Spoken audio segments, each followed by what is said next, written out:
Hi guys, this is Mrs. Wyatt coming to you with the lesson overview for 13.1, which is RNA. So what is RNA? RNA is ribonucleic acid, which differs from DNA, which is deoxyribonucleic acid. The first difference is that the RNA sugar is ribose instead of deoxyribose. Secondly, RNA is generally single-stranded, whereas DNA is usually in a double helix.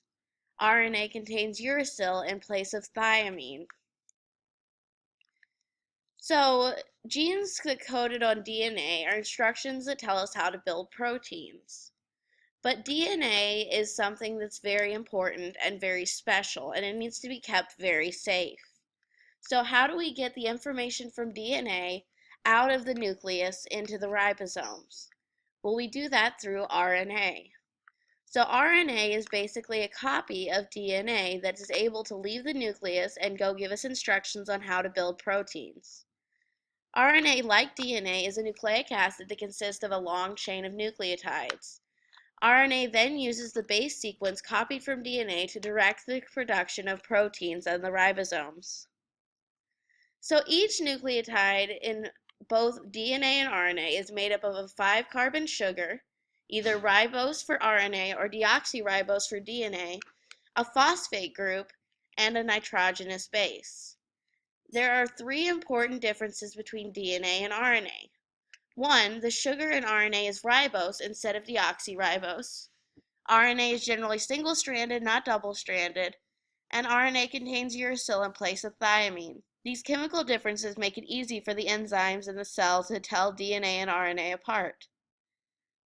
So let's take a look at this picture here.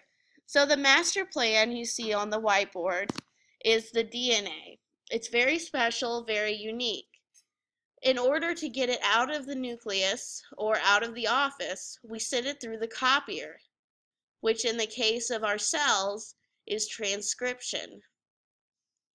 So our DNA gets copied into RNA, and then the RNA can go out to the building sites or the ribosomes without any fear of damaging the DNA. A master plan is so valuable that you never would take it out of the nucleus. Similarly, the master plan DNA is used to prepare the RNA blueprints. While the DNA stays safely in the nucleus, the RNA goes to the building sites or the ribosomes in the cytoplasm. So you can think of RNA as a disposable copy of a segment of DNA.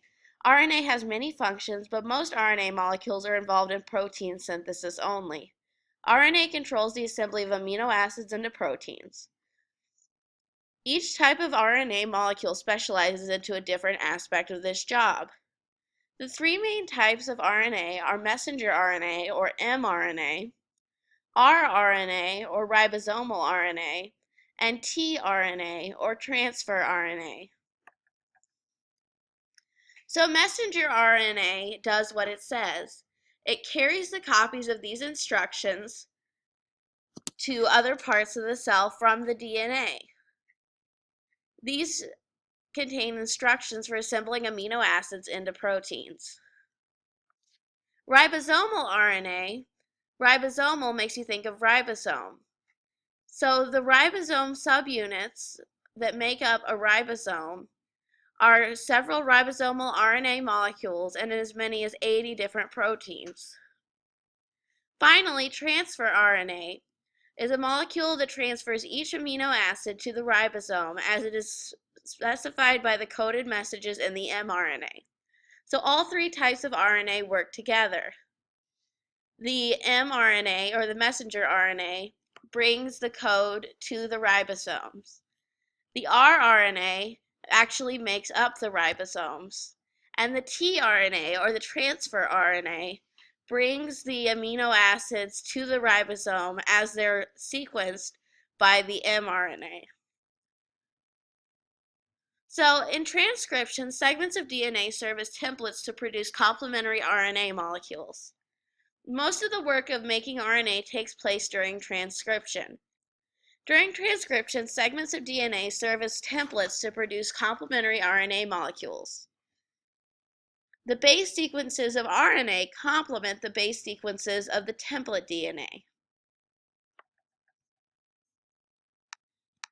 In prokaryotes, RNA synthesis and protein synthesis take place in the cytoplasm. Why wouldn't it take place in the nucleus?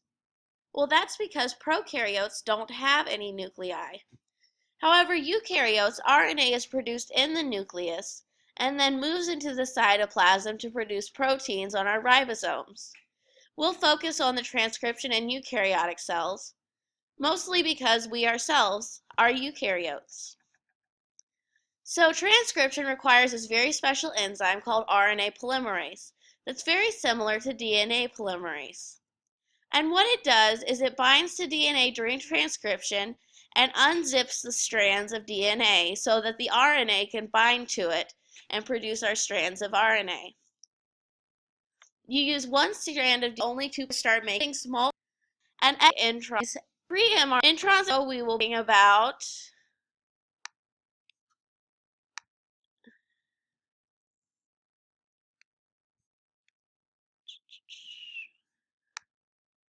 Thanks for watching.